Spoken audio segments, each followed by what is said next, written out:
সবাই পিআর পদ্ধতি নির্বাচন চাচ্ছে, শুধু বিএনপি বাদে। বিএনপির এরা এই কাজে রাজি নয়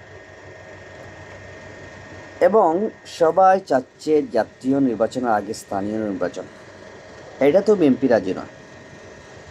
সবাই চাচ্ছে প্রধানমন্ত্রীর ক্ষমতাকে হ্রাস করা হোক, অর্থাৎ ক্ষমতা কমানো হোক এবং রাষ্ট্রপতি এবং প্রধানমন্ত্রীর ক্ষমতার মধ্যে ভারসাম্যতা বজায় রাখা হোক। তবে আমি মনে করি রাষ্ট্রপতির হাতে ক্ষমতায় থাকাটাই ভালো, প্রধানমন্ত্রীর হাতে যে আগে ক্ষমতা ছিল। তো এইটা তো কিন্তু বিএনপির বাধা।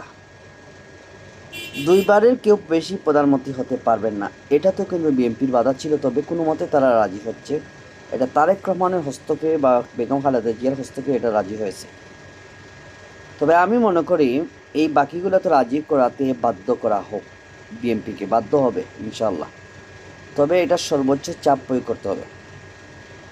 আমার প্রশ্ন হচ্ছে বিএনপি কেন এই কাজগুলো রাজি নয়? আপনারা কি জানেন?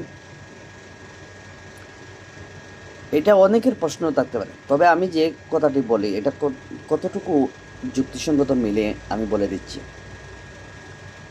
1 নম্বর, বিএনপির দ্রুত নির্বাচন চাওয়ার পেছনে ভারতের একটা ষড়যন্ত্র।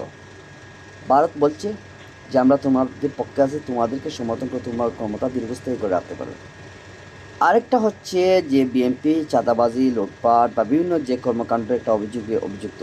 আজও কিন্তু খবর আসছে যে মুরাদনগরে বিএনপি একজন স্থানীয় নেতাদের দ্বারা একটা হিন্দু নারীকে গণধর্ষণ করা হয়েছে, তাও একটা বিবাহিত নারী।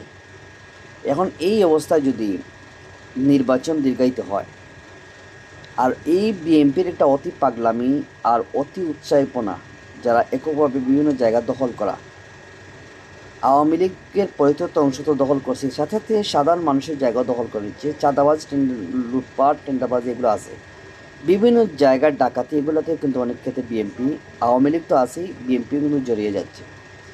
এই ক্ষেত্রে দেখা গেছে যত দিন যাবে মানুষ বিএনপির প্রতি একটা অনীহা বেড়ে যাবে এবং এই সুযোগটা অন্য দল নিয়ে নেবে। দেখা গেছে বিএনপির যে কৃতকর্ম, অপরাধ কর্ম যত দিন দিন বেড়ে যাচ্ছে, এটা জনগণের নজরে পড়ছে।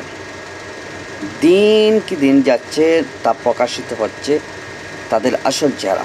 এতে যে দেখা গেছে গণবিমুখ হচ্ছে বিএনপি। আগামীতে যদি পিআর পদ্ধতিতে নির্বাচন হয়, তো বিএনপি এমনি তো প্রতিটা দলের স্বল্প আসন করে দেওয়া হবে। তাতে কিন্তু বিএনপিও একই অবস্থা থাকবে।